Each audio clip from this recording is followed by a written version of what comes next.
sa Pilipinas. NBC Manila Broadcasting Company.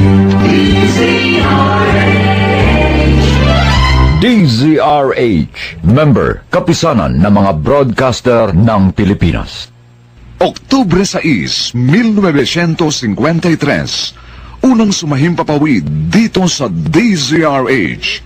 Nagkamit na ng di mabilang na gawad karangalan at ng Oktubre taong 2002, ipinagkaloob naman ng kapisanan ng mga broadcaster ng Pilipinas ang Lifetime Achievement Award kay Tia Deli. At ngayon, nasa 51 taon na ng pagsasahimpapawid, buong karangalan at pagmamalaking inihahandog ng Manila Broadcasting Company ang kasaysayan sa mga liham kay Tia Deli.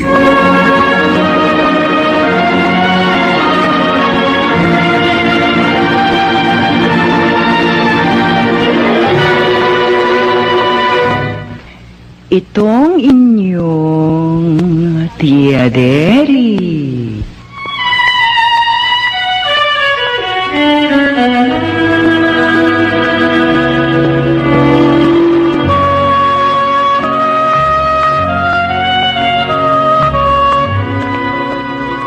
Kumusta, mga ginigiliw kong tagapakinig?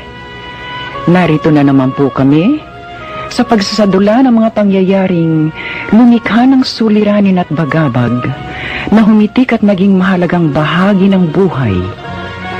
Mataos naming layo ni magdulot na ikagagaan, kundi man tuluyang ikapapawi ng hapdi at kirot, ng pagdurusa o agam-agam.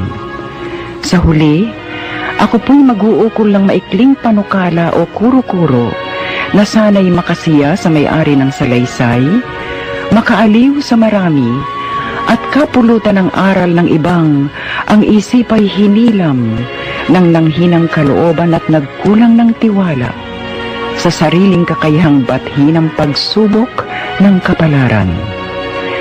Ito po ang kasaysayan sa mga liham sa inyong Tia Deli.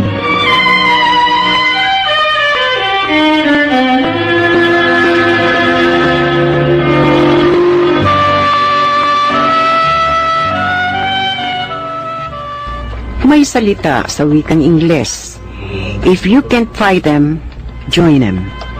Kung hindi kayang kalabanin, kaibiganin. Madaling sabihin, subalit mahirap gawin.